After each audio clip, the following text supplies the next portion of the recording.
So good Wednesday morning to some of you, good Wednesday evening to others. So I'm speaking to you today from the future, unless you're from New Zealand, that's right, where I'm in Sydney, Australia, as Magda mentioned, where it's 2:30 a.m. on Thursday. But before I begin talking about our topic for today, I'm going to share the screen here. And wish me luck, and please give me a bit of patience if this doesn't work. It's actually my first time doing this on Zoom. I'd like to actually start by doing an acknowledgement of country. So this is something that's customary at the University of Technology, Sydney, which is where I'm currently working. And it's also something that's commonly done in the city of Sydney, which is the local government area where I work. And where I live. And so, as I've mentioned already, I'm dialing in from Sydney, and I would like to acknowledge the Gadigal people of the Eora Nation, who are the traditional custodians of this land. I'd also like to pay my respects to the elders past, present, and emerging, and recognise any Indigenous people who may be zooming in here from elsewhere in the world. And in addition to that, I'd like to welcome everyone here this evening, wherever you're dialing in from, whyever you're dialing in from here, and just say how wonderful it is that technology can enable us to connect like this. It's very exciting. So, I'm going to see if I can actually change slides. Here we go. Awesome, Susan. So let me end the poll, because that might be a little helpful for you with your session. So last chance to vote on the poll, because I'm going to be closing in 5, 4, 3. Okay, 2, 1. Anyway, end poll. And I'm going to share results. Cool. A lot of people heard of design thinking. Great. Somewhat familiar, and people's backgrounds. A lot of coaches. What a surprise. Yeah, so I can scroll down, or can I? Oh, yes. Sorry about this. You wouldn't guess that I work in technology, would you? Okay. Fantastic. Wonderful mix of different people here. Fantastic. Well, this is very exciting. And as you may have gathered by now, I am super excited to be speaking to you today about a topic that I'm passionate about, as well as to be part of Coacharya's fantastic series. I've worked with Magda in the past, as Magda mentioned. So great to be back in touch with a fellow excitable human being. I've asked Magda in advance to please jump in if I start to slip into jargon, if I start speaking too quickly, which might happen if I get a bit excited, or if I stop making sense, which I'd like to be able to blame the time for, but I'm not sure that I really can, to be honest. I'm also grateful to have Meenakshi here, which you'd also be able to see on your screen as a fellow panelist. So Meenakshi will be here to help make those connections with some of those previous webinars that have taken place in this series, including and no less than her previous webinar, which was on boundaryless meetings and inclusive design, I think. And Meenakshi also has a whole lot of experience within this design thinking area. So really like to welcome her to sort of chime in and sort of share any anecdotes as I come along. So full disclosure, I am not a coach. I'm only just starting to learn about the wonderful world of coaching. And so that said, in my discussions with Ram, I can see a huge amount of synergy between coaching and design thinking. And Ram, I can see you there as well. I'm hoping that you're going to be able to jump in whenever you feel it's appropriate to make the connection between any of the things that I'm sharing and with coaching more explicitly. So on to the topic, design thinking. So to give you some context into my thoughts on this topic, I thought it might be useful to share a little bit of my background. So my bachelor degrees are in science, majoring in psychology and genetics, and social science and policy. I fell serendipitously into this area of design thinking, human-centered design, towards the end of my combined degrees after returning from an exchange semester in Vancouver in Canada. And At that time, I didn't know whether I should do an honours, study something different like documentary filmmaking, or enter the workforce. My first role was with a large scientific research organisation called CSIRO, which is here in Australia, where I was able to apply my psychology, social science background to the design of novel technologies with a focus on the area of health. And this is where I first came across that area of human-centered design, which unintentionally and subsequently became the launchpad of what's ended up being my career over the past 15 years or so. So after several years at CSIRO, I decided to engage in this area more intentionally. I began a PhD in interaction design with a focus on how human-centered design could be applied across different cultural contexts, and spent 3 years working with communities in South Africa, which I absolutely loved. So this resulted in my thesis on culturally tailored design, which relates to a lot of Meenakshi's work on inclusive design. So the actual writing of the PhD took many more years than I originally planned. And so while finishing this and avoiding my thesis writing, I worked for several design agencies, startups and universities. And the work was mainly in Australia, where I had the opportunity to apply some of my culturally tailored design learnings, working with several Indigenous communities, in addition to a project that was based in Hong Kong doing research with a large financial institution, which was in Hong Kong, Malaysia, Indonesia, Vietnam, and the Philippines. So I've loved working in this area, but I've also observed many significant changes over the past 15 years or so, many for the better, which is great, in this increasingly popular space. So having a wide range of experiences and seeing this industry evolve over time has shaped my perspectives on what human-centered design is. And I wanted to put that into context before I actually started to share some of my thoughts around human-centered design, because I'm somewhat opinionated about this area, and there's a whole wide range of different perspectives and thinking on design thinking and human-centered design. So I feel like this is useful context. So it's actually one of the things that I also like about human-centered design, the fact that it's constantly evolving, that the methods, the tools, the techniques that are evolving, the sort of people that are coming into this area, the areas that it's being applied to are constantly being evolving. And I think it's one of the things that make this a relatively not hierarchical area to work in. So in some industries, you work your way up the ladder and you become increasingly the expert. Within human-centered design and design thinking, one of the things I find really exciting is that people just entering the field for the first time can have just as much to offer as people that have been there for quite a while, because of their different perspectives and the different tools, techniques and things that are emerging. So it's a very exciting space to work in. So I'm going to click on to the next slide. What is human-centered design? So a helpful way of describing human-centered design has been captured on this great slide, which was created by some of my talented former colleagues at a human-centered design agency in Sydney called Tobias. So they've got a little sign down the bottom. I'm going to share a link to their website at the end as well. So in here, human-centered design is a creative approach to problem solving.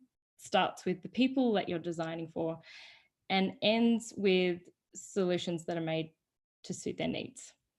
So it's a philosophy, or what I like to say, a mindset and a set of values, not necessarily a precise set of methods, but one that assumes that innovation should start by getting close to users, or whatever you want to call people, users, customers, whatever your language is, and observing their activities. So you can see a picture of someone there called Don Norman. He's a co-founder of the Nielsen Norman Group. He's one of the fathers of this area and has written this book called, I don't know if you can see this in my tiny little thumbnail, The Design of Everyday Things. So this was published quite a while ago, a few decades ago. It's an oldie but a goodie, and I'm going to share a link to that at the end as well, if that's something people are interested in looking at. So as I mentioned, design thinking or human-centered design, it's not new. It has been around a very long time and well before we started using either of these terms. And so you've heard me say human-centered design a lot, and I guess you probably came in here expecting a design thinking seminar. And so what is human-centered design? What is design thinking? What is, the difference? Is there a difference? So design thinking is a term that was popularized by IDEO, which I'm guessing a lot of you have probably heard of, which is a design consultancy, and it was popularized around the 90s. And in my opinion, it's essentially an attractive way of describing what is essentially human-centered design. So without wanting to be overly academic about it, I will try to refrain. I have a preference for using human-centered design, and a lot of my fellow practitioners will actually share this. But I do think that calling it design thinking can be very useful, especially when discussing design thinking or human-centered design outside a design or a technology context. So design thinking or human-centered design attracts people from all sorts of backgrounds, in all sorts of industries that can apply it in all sorts of ways. There are many courses that are now offered in this area. And so there's an increasing number of people who are now formally trained in design thinking or human-centered design. However, around 15 years ago, when I first entered this area, people were less likely to have formal training. So rather, they were brought together by this shared set of values and a shared mindset, hence the slide here, which is, I really feel that design thinking, human-centered design is really underpinned by this shared set of values and the shared mindset. So my PhD supervisor, Tony Robertson, describes this design thinking or human-centered design process as not only a good thing to do, but rather something that people have a right to. And so what I mean by that is that people who are affected by a solution, a service, a technology, or a program not only should be part of that process, but they have a right to be part of these things that are actually going to affect them. And this is a very common view, especially for practitioners in the field of Scandinavia, where I'm going to introduce another term here, where participatory design was born. But I don't want to get too much into the definitions of participatory design and human-centered design and design thinking, because we could chat about that all evening, and that's not why we're here. So instead, from this point onwards, I'm going to mainly refer to this area as human-centered design, which is a nice segue into some of the core principles of human-centered design. So this is another slide that was put together by some of my former colleagues at Tobias, and it captures four key principles of human-centered design. So one, put people at the center. Another one, embrace diversity. I think that relates really nicely with a lot of the things Meenakshi has formerly or previously spoken about. Bring people on that journey, and not just bring people on that journey, but actually co-design actively with them. And then there's the fourth, which is build to think and test to learn. And I think that's build to think and test to learn. I feel like most of these are fairly self-explanatory. Magda, Ram, Meenakshi, please stop me if you feel that's not correct. But build to think, test to learn is maybe a little bit, that could be a little bit confusing. And so I wanted to give you an example of what that fourth principle is really trying to illustrate. So what that is trying to say is that rather than just having a whole lot of ideas for whatever it is that you're thinking about, written on a whiteboard, in a diary, on a computer, if you're a designer, on Post-it notes all over a wall, there's something to be gained by trying to pilot, prototype, or make something of these ideas happen, and not only see what you can learn, not only that, but you can see what you can learn in that process of trying to turn that idea into a reality.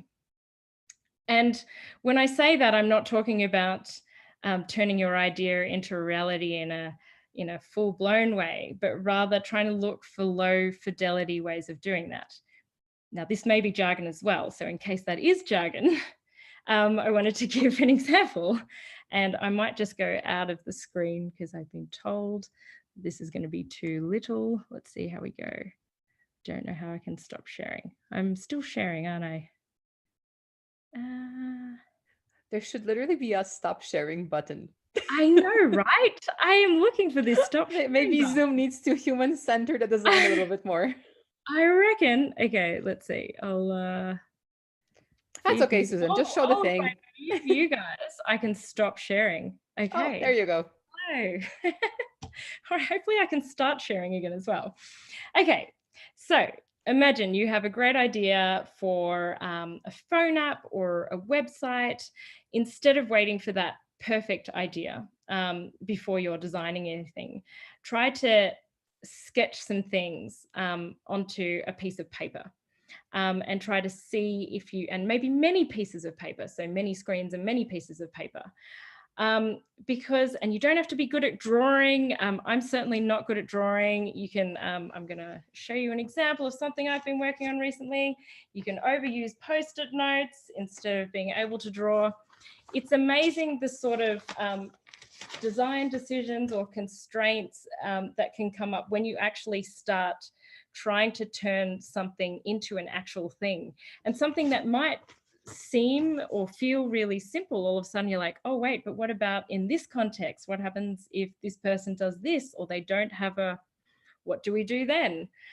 And so not only does it get you actively thinking a little bit more about that idea, but it's a really nice thing that you can start to put in front of people and test that idea that you have. So you might think it's amazing. There might be a whole lot of evidence to support that's amazing. But when you actually start turning it into something that's quite tangible, maybe that experience of it will be a little different. So the example of these screens that I'm showing you, so this is something that we did for a website redesign at the university. Started off at a very high level with these big categories. Then we started to get a little bit more specific about the words that we wanted to use.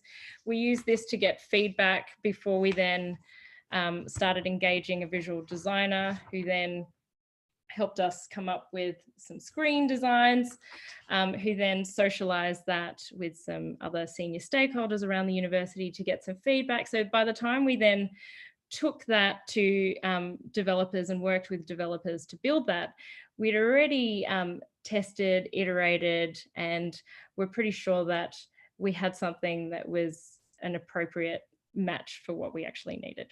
So that's what we mean by the build, test, learn. So by sketching things early, by testing, by designing, and then testing again, we improve our chances of coming up with something that's appropriate. And speaking to Meenakshi earlier, and she actually has a really nice agile example from a previous webinar. So I'm going to hand over to her. Thank you, Susan. Hello, everyone. So this actually, when Susan was talking about this, it reminded me of, I think, Coacharya's one of the first webinars for 2020, which was on agile coaching and the use of agile principles in coaching. And this agile, the key principle, especially in the Scrum framework, is inspect and adapt, and you learn. And that's exactly what Susan just talked about, where you build a prototype, so it's something really small, and then you get feedback right away, and you're involving your customers. So if you're talking in terms of software development or product development, then you build a prototype, get their feedback, and then you iterate again. And extending that to the world of coaching, especially in my experience, particularly in the agile, because agile is also a mindset. It's not something that you can just attend a class and say, okay, now today onwards I'm agile. It's really not. It's a mindset, and it's a culture shift. It's a paradigm shift. So in that context, what I've seen as a parallel between that and extending that to coaching is, if if you're coaching an individual or a group, not only having that coaching agreement in place, but also being willing to revisit that agreement as and when needed based on what you learn in that process. So build, test and learn, and then that iterative loop. So inspect and adapt. That's what I wanted to share. Back to you, Susan. Thank you. Awesome. Thank you, Meenakshi. So I'm going to see if I can work out how to get the slides back again. Yeah, as you're doing that, I mean, I would love to invite Ram to jump in with any connections he sees, but like what's coming up for me as you're talking is, coaching is all about listening. And it's about your coachees, your clients' agenda, not your own agenda. So as you're talking about, working with the client, getting feedback, for me, that's the big parallel. It's really focusing and coaching on the client. And if it seems like the client wants to go a different direction, that's the client's choice. It's our job to listen and to have the client's best interest in mind and treat them in a conditional positive regard and go where the client needs us to go, not where we want to go. Awesome. Thanks. Yeah, just to add to this, yes, coaching, but I would see a much greater parallel between systemic approach to coaching than individual approach to coaching as far as design thinking is concerned, because it's about, if you're working with a team, if you're working with a whole organization, then you really need to approach it from the perspective of human-centered design. You really need to go down to the people, empathize with them. You need to initiate discussions. You need to get back from them whatever the pain points are. What potentially are they requiring? And then engage with them. The word that you use, Susan, about co-creating, co-visualizing, collaborating, or whatever those words are. And then move into this process of what you said as think to build to think, and whatever after that to test to learn. I think was the whole process is there. It becomes very similar to Agile, because you're not really talking about, I'm going to wait till the end and dump this whole thing on somebody. You are constantly working on it in incremental possibilities, which is very, very akin to Kaizen, the continuous improvement process. And so multiple things, and this whole process, to my mind, brings together multiple kind of processes.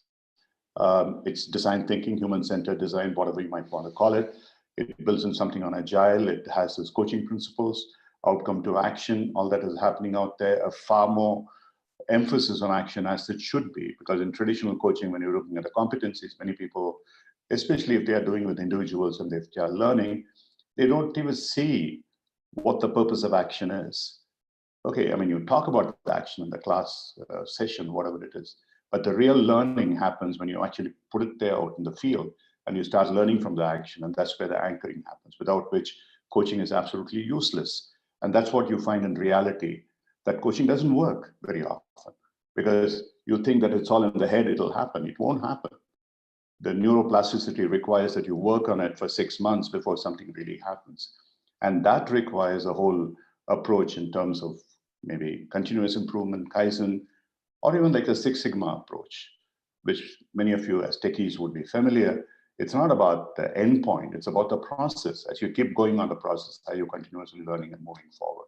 So yeah, I would like to really emphasize the point. Once again, that's my favorite evangelical passion about systemic coaching. I think individual coaching truly has no place except as a part of a larger systemic coaching effort. And design thinking fits in beautifully with that. Over to you, Susan. Thanks. Yeah, no, absolutely. It's actually quite a nice segue into the next slide, which I will try to. Is this sharing? Yes, it is. Okay, fantastic. So there's two more things, two more kind of principles that I wanted to add to those four solid principles. And the first one is stop knowing, start listening, and observing. And that relates to, Ram, I think what you're talking about in terms of going out in the field. And this feels like it's a mantra that keeps constantly being repeated in my head, and is often a pain point with me, depending on what kind of stakeholder situation I'm in. I think one of the wonderful things about human-centered design is how liberating it is not to know, actually. And I also feel like this goes against a lot of what might be drummed into our heads during school. I think there's this pressure to know the answers. And with this knowing, though, and assumptions, it can actually, unfortunately, lead us to solutions or designs that aren't actually appropriate or fit for the context. And so human-centered design involves asking a lot of questions and trying to look at understanding a context from many different angles. So, for example, in one of my earliest telemedicine projects, when we spoke to doctors about who was involved in a certain procedure, they told us in interviews that it was just them and the patient that was in the room, and that's all we needed to consider in this technology design. But when we actually spent time there observing what happened during these procedures, we observed that at any one point in time, there were 5 or 6 other people in that room doing quite significant things that were relating to that procedure. And I don't believe that the doctors were trying to mislead us. I'm guessing they're just so focused on what they're doing that it actually feels like it's just them and the patient in the room. But actually there are a whole lot of other people there. And if we hadn't tried to explore in multiple different ways understanding this context, then it's quite likely that whatever the solution is that we would have come up with wouldn't have necessarily been appropriate. So I think this is actually another segue into a really wonderful case study that Meenakshi was telling me about earlier, which is a great example of an innovation that sort of came about by really understanding and observing a context. So if I hand over to you, Meenakshi, do I have to stop screen sharing or will it just go to you? Yeah, I have unmuted myself, so I can talk and you can keep your screen on. Okay, great. Right, over to you. Okay, thank you. So this was something that I first learned about when, as part of my grad school education with focus on healthcare. So the context is set in Africa, and it is in the public health space, and that meant vaccination. So how do you get vaccines to the endpoint? So it was we actually studied this case study under supply chain, which was very interesting. And the problem that was at the core was, how do you get vaccines from point A to point B in a temperature controlled environment? So thermostability is key for vaccines, as we all know. So that was the problem. And what the case study that we read, and what I remember from that now, is that there was an entrepreneur who, going back to, in this context of stop knowing and start listening and observing, took the time to observe something. And he or she observed that, Coca-Cola, you see Coke everywhere. So how do they get to the remotest parts of the country or the continent? And so that was the start of this brilliant, innovative idea, where then from a supply chain perspective, the packaging industry had to be involved, because what they decided to do, and this is what was narrated to us, was that those containers that or crates that had the Coke bottles, you had space, in between the rows of bottles. And so the design was in such a way that these vaccines were put in those crates using the space in between. So the packaging had to be done in such a way that the vaccines use the empty space between the rows of bottles. And so there was no additional tweaking of the design that needed to be done for Coke itself. And then they could take advantage of the supply chain mechanism that Coca-Cola already had in place to make sure that the vaccines reached where they needed to reach. So it was such a brilliant use of available resources. And this is another thing that when Susan and I were chatting, we were talking about our respective experiences. And what I have seen and observed is that the places with the least amount of resources sometimes are have the most phenomenal of innovations, and this was an example of that. Back to you, Susan. Yeah, no, absolutely. Thank you. I mean, I just think that's such a fascinating and fantastic example of what taking this sort of human-centered or design thinking approach can actually lead to. So there's another, the other principle that I wanted to add in addition to the 4 and the one that I've just shared now is humble is good, embrace humility. If we want to be truly human-centered in our design process and in our mindset, this frequently requires us to embrace humility. And this may be something that will come more naturally in some professions, in others. However, I can say that it feels like it's the opposite dominant mindset in some areas.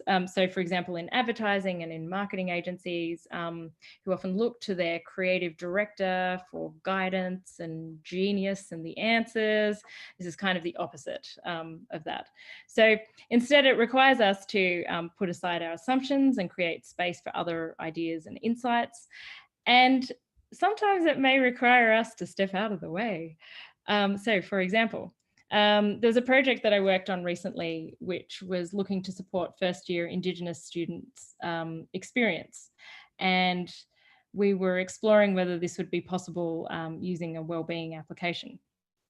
So using our human-centered hats, we wanted to make sure that we involved the students that would be using this wellbeing app in the process and co-design with them. But we were also aware that for multiple reasons, it was a sensitive context. So it was a sensitive cultural and it was a sensitive social context as well. And so for these reasons, rather than running the design or the co-design workshops ourselves, the team decided it would be more appropriate to explore ways of empowering the Indigenous students to run workshops with their peers. And so as part of this process, we trained for Indigenous students in basic design techniques, and then we encouraged them to either use the techniques that we shared with them or do whatever else they wanted to do. And we also offered to help them in whatever way they wanted us to. So if they wanted us to be hands-on, we weren't going to force them to run their own workshops, but we also offered for us not to be involved if they didn't want us to be. And so the 4 facilitators decided to split into 2 groups. One of the groups involved us quite strongly and closely, and they used a lot of the techniques that we shared. And the other group used some of the techniques, they created their own activities, and then they asked that we only hang around in the background in case they wanted food and coffee.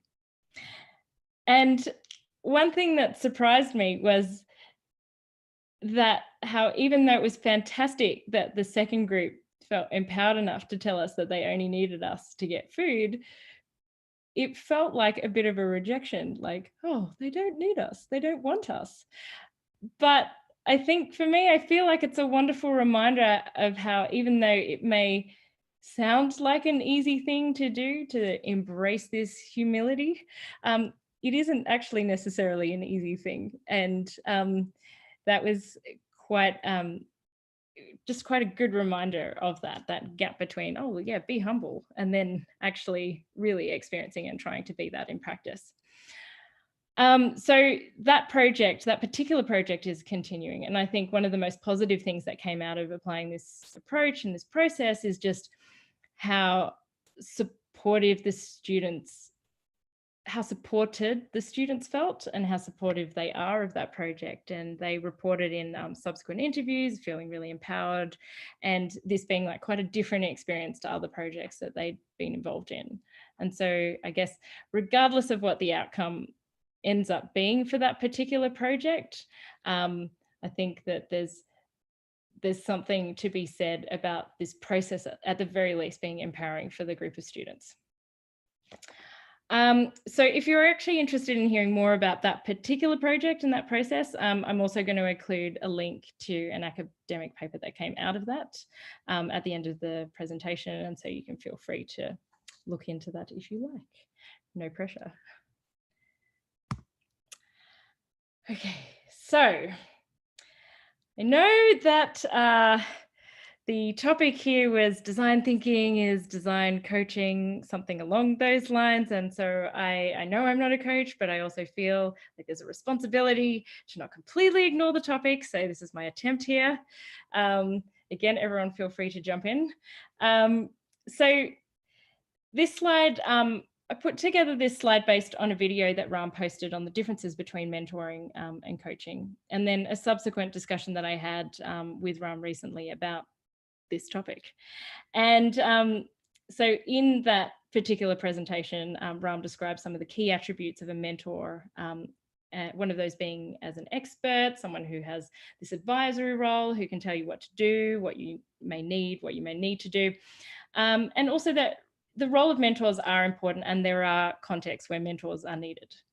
But there are some key differences between mentors and coaches. And as far as I understand, the coach's role is starting by understanding that person, tailoring that approach to that individual, and doing a whole lot of asking. And I think one of the descriptions that Ram used that really stuck in my head is this idea of the coach getting into the DNA of a person and identifying what's blocking them and helping them to achieve their goals and desires. And so I hope, Ram, you don't mind me taking your metaphor rather literally here, but I've got here the worm that turns into that butterfly, and that's sort of like part of that DNA, and I'm blocking that to become what they actually can. And I guess similarly, human-centered design seeks to understand people's needs, their motivations, their behaviors, with the hopes of tailoring that service, solution, product, technology, or whatever it is that you want to fulfill that person's need and improve their experiences. And so from what I can tell and what I can see in my limited exposure to coaching, and from what I understand of the human-centered design or design thinking literature, it feels like there's an enormous amount of synergies between the two, and that there's a lot that we can learn from each other.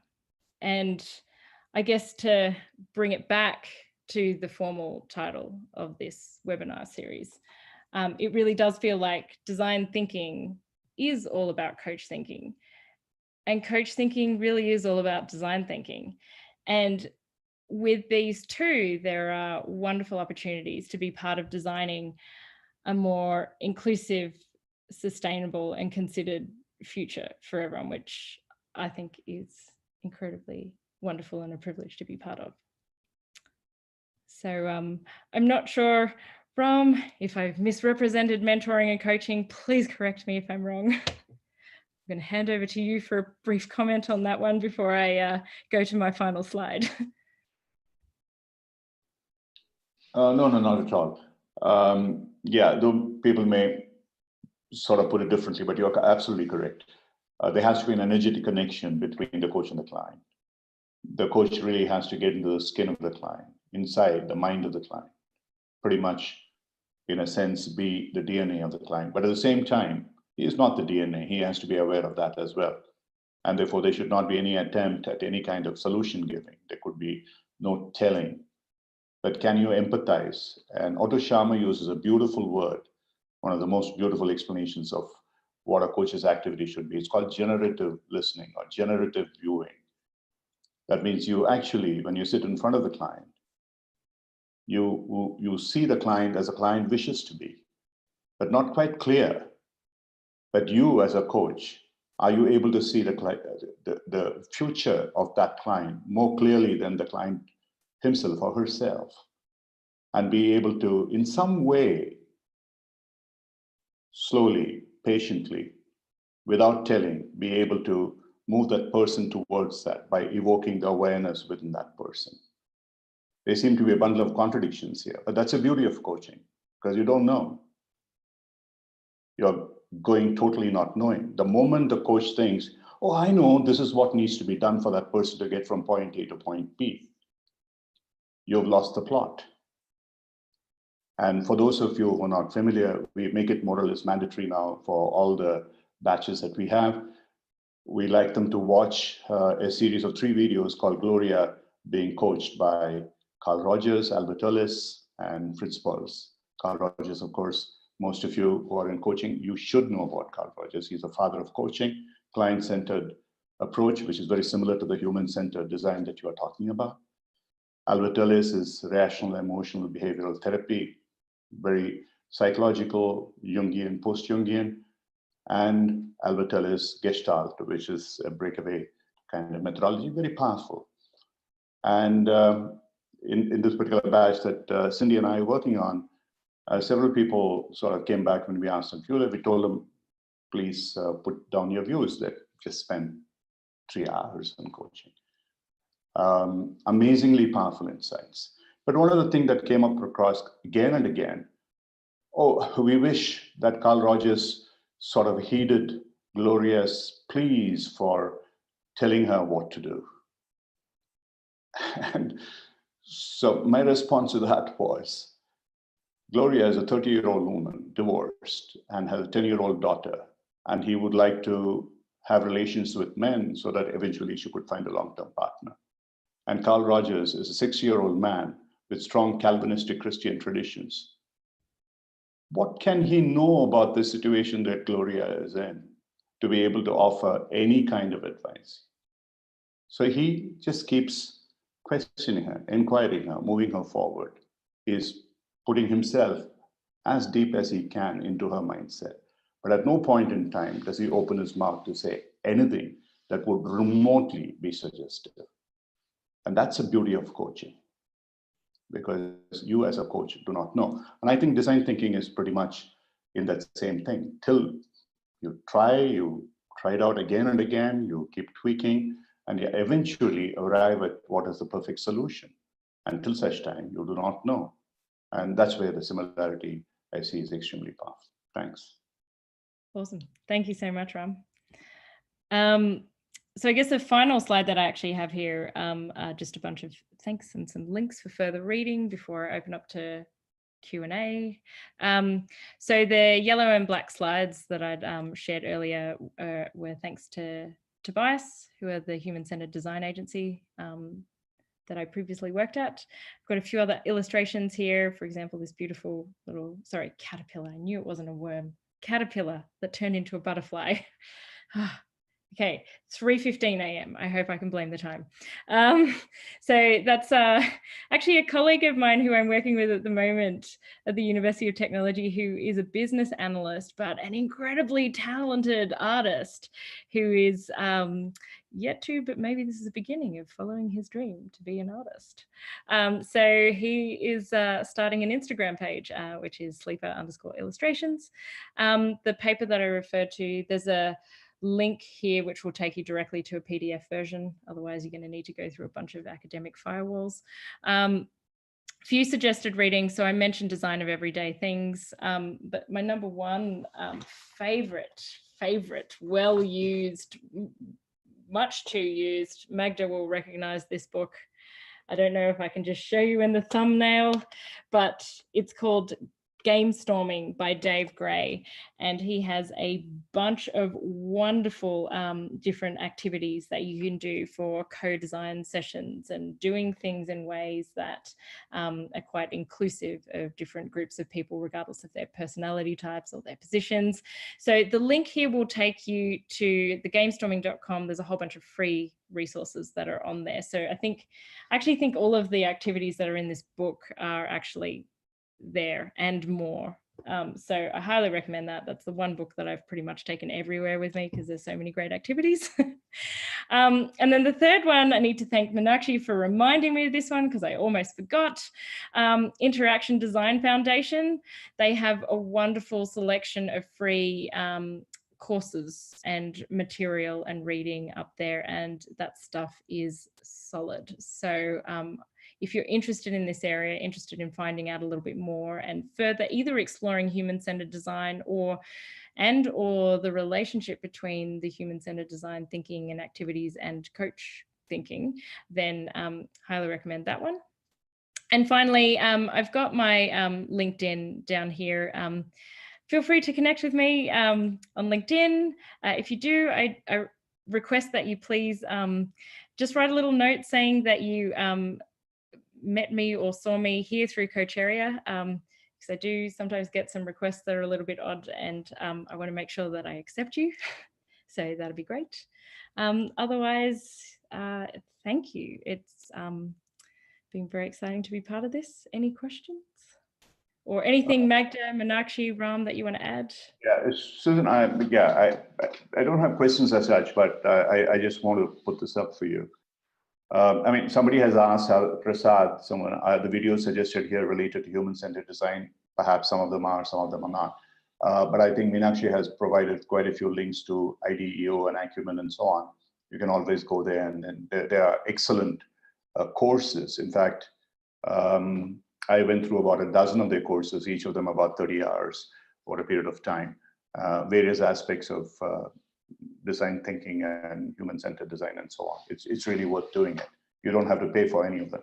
That's the beauty of it as well. And design thinking is not about sitting and learning about it in a training room. It's actually going out there and practicing. It's an experiential learning. One of the things that came up for me, Susan, and for you, Meenakshi, as well, is one of my very good friends, an old colleague of mine, Sanjeev, he's here. I see his name in the panel. And there are several people from Delhi here. And Sanjeev and I were talking about, you won't know the background, but there's a local government in Delhi who has started doing things for the last 4 or 5 years in the fields of health and education, which I thought was amazing, truly brilliant.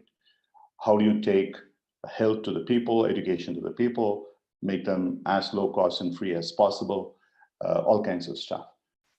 And I'm sure they are doing something about it. But one of the problems that has been pointed out also is that they are relying too much on experts who tell them what to do, rather than really going down to the people and probably finding out from them what it is. I was just wondering whether you had, based on your experience in South Africa and so on, both of you had worked in, and what Meenakshi was sharing in terms of how they managed to put medicines in between Coke bottles or whatever it is, how they do it, make it accessible to people. In the field of health and education, which could be extremely powerful. So some of our friends who are from Delhi, I don't know, maybe they as coaches to take a kind of a larger role, a systemic role in terms of trying to help the local government to be better than what they actually are, better than most of the states in India. Any views on this? How design thinking can be applied to taking health and education to the masses? Yeah, absolutely. And I'm guessing Meenakshi will have some ideas about, so would you like to go first, or would you like me to go first? It's up to you. Why don't you go first? I think there's a few things that come to mind with your example, Ram, and your question. The first one is not necessarily answering this directly, but I feel like it's related. And that's actually to do with the culturally tailoring of approaches and methods. So a lot of our methods, our tools, our approaches, actually a lot of these things that are in this wonderful book that I absolutely love, they're often Western derived methods for Western contexts. And I guess this is something that I looked quite into a lot during my thesis. I think there's a whole lot of really interesting new innovative methods that are out there that tailor the approach for the cultural and the social context. So one of the things that came to mind is some really wonderful work that a lady called Apala Chavan has done in India. She created something called the Bollywood technique, which she was doing user testing of websites, and when she actually involved people in the user testing, everyone's like, yes, it's all very good. Yep, it's all very good. And people were quite reluctant to sort of criticize any of the designs. And then she realized that, and I am absolutely not going to claim to be an expert in the Indian context here. So I think Meenakshi and Ram, please correct me if I'm wrong here at all, but just relaying her stories, she was saying that there was a more comfortable culture of being critical when it came to Bollywood movies. And so she tried to set up a kind of like a game type scenario where she used Russes and tickets and like turned it into a little bit of a game that then encouraged people to be more open and to be more openly critical of that by putting them in the mindset of criticizing Bollywood, I guess. And then that ended up eliciting a whole lot of other feedback. So she was able to get a lot more rich contextual feedback by tailoring that method to the community that she was trying to get feedback from. So I think that's one of the things that come to mind. I guess with my South African context, one of the biggest turns that my thesis took was I was working with a group of artists to look at how the internet might be able to be used to sell their artwork online and reach new markets. And I wanted to take a co-design approach with this community of artists that were living in a township. And they were like, sure, but we don't know you. Fair enough. So then we started doing a whole lot of introductory workshops. As we got to know each other, it became apparent pretty quickly that even though they had heard about the internet and they actually had the internet, they didn't really actually understand what it was, because back then, like, this was still, say, 2010, not necessarily that long ago, but still pretty early days of prevalent mobiles. And people had gone from not having any access to all of a sudden having the world available at their hand and not necessarily having a reference point for what that actually meant. And so so I was then wondering, like, how meaningful can your participation actually be if you don't really necessarily understand that context that you're designing for? And so here in Australia, we can generally take for granted that people understand what the internet is. But over there, at that particular time with that cohort of people, they didn't. And so storytelling is a traditional way of passing on knowledge, and that led to thesis turning to the creation of a play which through theatre and through storytelling explored the possibilities and limitations of the internet, to then share a certain amount of understanding of what the internet was and what it wasn't, to enable then the artist to be able to participate more meaningfully. So I guess those two examples I'm trying to share as examples of when I think it starts very much with this human-centered and the coach thinking, understanding that context and what makes sense for the people, and trying to reach people and empower people to actually have that meaningful say. And sometimes there's certain groundwork that needs to be done before that's actually even possible. And I guess that's what the play was there in that particular context.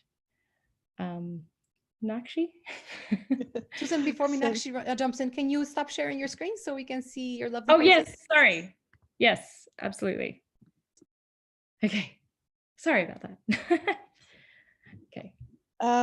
So the only thing I would add to what Susan you just shared is understanding the context and also the constraints within which that particular group of human beings function. What are their existing constraints? And the healthcare example, I have two, one in the US and one in India. The India one is, I think, at least more than 10 to 12 years old.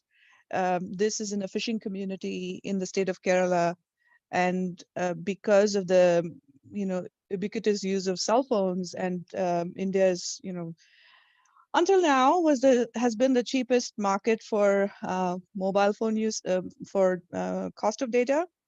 And so texting is very popular. And so this was, the context is that of providing information to community health workers to know if there was any sort of an emergency, and this is for female reproductive health. And so if you look at it, the context has a lot of taboos around, being able to talk about female reproductive health openly in a small fishing village in the southern state of Kerala. So those of us that are from India and familiar with the different regional contexts already can think of the many constraints within which this particular set of women that they dealt with on a daily basis. So the technology that was brought into use was very simple. It was SMS, texting.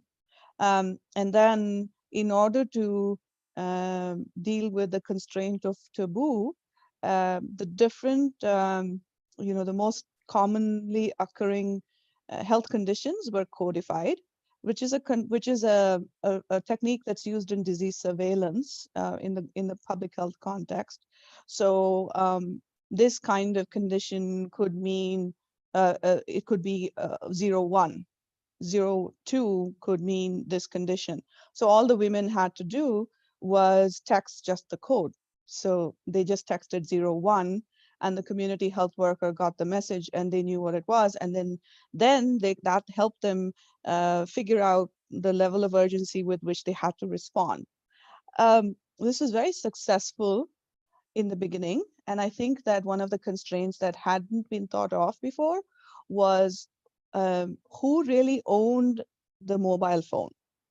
Was it the woman or the man of the house? And if it was the man of the house, then the access the woman had or didn't have to the mobile phone. So just because technology exists, we assume access automatically happens. So that was one example where it was successful, but then they did meet with some challenges as they went along. The other example that I can think of in the US, this is something I've studied from an academic perspective. So the concept of customer journey maps, and this is something that I think, as a sidebar, I think is a very valuable tool in coaching as well, because you sort of you're able to articulate using visuals, just even if you write it down, the journey that you as a coach and your client want to make, and co-create that. So that's the sidebar. But then the particular instance that the case study that I'd read about was in the US. There is this concept of there is this publicly funded healthcare benefit, which is called Women, Infant, and Children. It's commonly referred to as WIC, W-I-C. And women that qualify have to be below a certain income level, and you have a very, very stringent application process to qualify. So one of the common things, tendencies for us as humans is that those that don't have a lot of opportunity, the haves and the have-nots, the haves tend to think that if you belong in the have-nots, then you somehow automatically lose the power of choice because you have very little to begin with. So beggars can't be choosers. So you somehow don't qualify to have choice. So that was really sort of brought out. And so the team that came in to redesign this process, again, they started, so the WIC cards to begin with were, they were not electronic. So you had to get your vouchers. The women had to go and get their vouchers. And in order to get their vouchers, they have to have completed an appointment with a local nutritionist. So if this woman had other kids, then think about the things that she had to take care of. Maybe she more often than not would have an hourly paying job with no leave benefits, which means she had to take time off from work and lose that pay. And secondly, then she would have to figure out childcare for her other kids and then make it to the appointment and all of that. So just like Susan, you were talking about that example where, when the doctors in that healthcare setting, they were probably not, thinking about, they were so focused on what they were doing, they were not thinking about the other actors.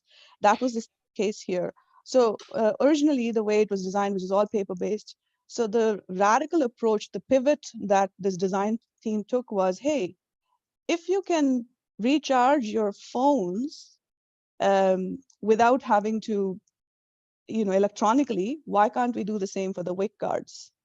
And so they actually did a customer journey mapping. And that's when they discovered all the pain points that these women faced, including the ones that I listed, and how humiliating it was for them to use the vouchers at the point of sale in a grocery store, because then everybody around them knew that they were on government support. But by converting this to an electronic form of payment, they took away that shame that was associated with that transaction. So these are two examples in different cultural contexts that I can think of, Ram, to your question in the healthcare space. Okay, thanks a lot. I think we have reached the end. Just to quickly answer two questions, I think, that were asked by Anuradha and Ruchika. I mean, Anuradha, the process period depends really on the complexity of the situation. It could be from 3 months to 3 years, perhaps. I don't know. I mean, but then it's in like in Agile, it's continuous. I mean, you keep on doing something, and therefore people don't lose hopes. A little bit of success brings more motivation and so on and so forth. So, but the thing is, and that is where the coaching approach, I think this fits in extremely well. You need to spend, we keep telling people when they are learning coaching, spend at least 20 minutes in the 60 minutes for a coaching conversation on agreement, what is called CC2. And it's extremely important. Without a full understanding of the needs of the client, not the wants of the client. There's a huge difference between needs and wants that you need to understand. The needs of the client and why is it important? What is it about? And how would it be evidenced? And so on and so forth, those who are familiar with PCC markers. So design thinking comes with the same approach, extremely important. Then the whole process of how do you communicate, how do you create awareness, how do you build relationships, etc. And then finally, in terms of action, it's far more detailed than what coaching would suggest superficially, but not very different. So I don't think there is just one part of coaching which touches upon design thinking approach of human-centered design. I think it's the totality of the coaching framework, totality of leadership competencies, totality of design thinking. These are all absolutely the same, and I think it's far more relevant and systemic. Okay, Magda, you said that you had some question to ask, whatever, otherwise. Well, yeah, but then you went in and you started talking, so I don't have it anymore. No, let's just wrap up, I guess. Yes, we could do an entire series on this, and yes, there's a lot of overlaps. But I'll start with you, Ram, then I'll go to Meenakshi, and then I'll have Susan to have the final word. What if there's one thing that you want people to remember from today's webinar, one application design thinking and coaching? What is that one thing, Ram? I would put that one thing in 3 words: co-creation, collaboration, and communication. Okay. Yeah, I think you cheated a little bit, but that's okay. Meenakshi? Ram stole all my words. For me, it's empathy and co-creating value. So coaching not for the sake of coaching. What's the true value and what's a value for the client? So empathy in figuring out what value is and co-creating that. Thank you. Susan? I think I'd say listen with space to really consider that other person's, if we're talking about a coaching context, that other person's context, their needs, their motivations, their behaviors. I think one of the ways that I commonly, sorry, I'm talking too much, describing human-centered design is understanding human-centered design, in short, understanding people's needs, motivations, behaviors, use that to apply that to create better experiences, more appropriate services. I think same with coaching, but really listen with space to be surprised, I think. Cool. I like it. Thank you so much to our panelists today. And Susan, it's so lovely to see you in a different context than our previous lives. I love when worlds collide. So, you know, we were talking about human-centered design, and because we're all different humans, this particular recording, this webinar, will be available for those of you who want to watch it. It'll be on YouTube. For those of you who want to listen, it'll make its way onto our podcast.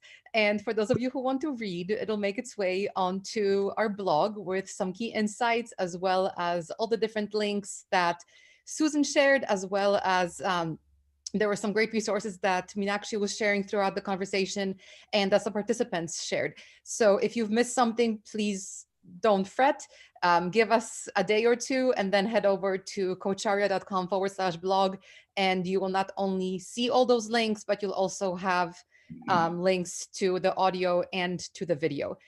And for those of you who want to claim continuing education credit for this particular webinar, I am posting the link now. It's already in there. But in case you do miss it, most of you should know that you just go to learn.coacharya.com, and in there's a section for all courses that qualify for credits. And today's password is book in print. Why is that the password? Because you'll see all the different options talk about the wonderful things we already do with our content at Coacharya. That's knowledge is free, and we do a ton of it. What we have not done yet is a book in print. So that's today's password. But it's also a nudge to Ram, who's written like a bazillion books. Let's finish a few of those to a point that we can print them. And it's also a nod to Susan, who I've known for a few years. And when I met Susan, she was working on her thesis. When I became colleagues with Susan, she was working on her thesis. When I became really good friends with Susan, she was working on her thesis. And when we stopped working together, she was still working on her thesis. And now, Susan, please, you do the honors. It's done. She's a full-fledged doctor, and her thesis is printed. Please show us, because I thought it was amazing. Show us. Okay. Oh. Sorry, I'm embarrassing you, but I don't care. Look, she's got her own book. So yay. Anyway, thanks everyone for coming today. It was lovely to, well, not see you, but to see you. And we will be back here next week with another amazing speaker and another relevant topic where we will all learn something from each other. For now, thank you so much. Susan, off to bed. Definitely. Meenakshi, off to lunch. Ram, off to the phone call with me. Thank you. Bye. Bye, everyone. Thank you. Bye.